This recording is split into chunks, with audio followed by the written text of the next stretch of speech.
Thank you, Mr. Vice President, and all the speakers tonight for the gifts of Teddy that you have given to all of us. And thank you, Vicki, for loving him with all your heart for so many years and bringing him so much happiness. And to Cara and Teddy and Patrick, Kiki, Karen and Caroline, for making him so proud, bringing him so much joy. And to Jean, I know you've lost your soulmate because you and Teddy lit each other's lives for your whole entire lives, and all your nieces and nephews are here to help you as best we can. Welcome to this library that Teddy built and brought to life with his spirit and dedication to public service. As many of you know, over the last few years, or really for most of my semi-adult life, one of my part-time jobs has been introducing Teddy to crowds of people who already knew him incredibly well. Although this process was unbelievably stressful for me, it was just another one of the gifts that he gave me. When he saw that I was nervous, he would give me a pat on the back. When he knew that I was sad, he would call up and say, "I've got a great idea. There's a convention coming up, and maybe you'd like to introduce me." And off I would go on another adventure in public speaking. But no matter how nervous I was, I always knew that when I stepped down from the podium, I would get a big kiss and hear him whisper, "Now I'm going to get you back." And I can't believe that's not going to happen tonight. The other night after Vicki called, Ed and I went outside.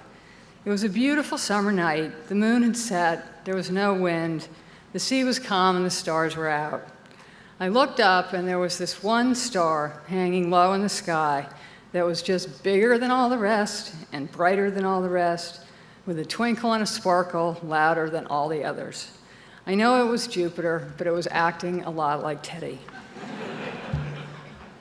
His colleagues have spoken tonight about his work, his devotion to the Senate, the joy he took in helping others, his thoughtfulness and compassion, his inspirational courage, and his commitment to the ideals of peace and justice that his brothers gave their lives for and that he fought for his entire career. In our family, we were lucky to see his passion, his self-discipline, and his generosity of heart every single day. He had a special relationship with each of his 28 nieces and nephews and with the 60 people who called him Great Uncle Teddy. He was there for every baptism, every school trip to Washington, every graduation, and every wedding with his big heart, his big shoulders, and a big hug. He knew when we were having a tough time or a great time, and he would just show up and say, "It's time to go sailing." He convinced us that we could ace the next test, make the varsity team, win the next race, whether it was sailing or politics. And it was okay if we didn't, as long as we tried our best. He did it by letting us know that he believed in us, so we should believe in ourselves. He taught by example and with love. He showed us how to keep going no matter how hard things were, to love each other no matter how mad we got, and keep working for what we believe in. He never told us what to do, he just did it himself, and we learned from his example. Though it was sometimes overshadowed by his other gifts, Teddy was a creative spirit.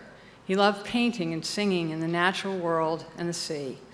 He was always looking for new ways to bring people together, to make a better world, to get things done. And he was always doing things that other people could have done, but he was somehow the one who did it.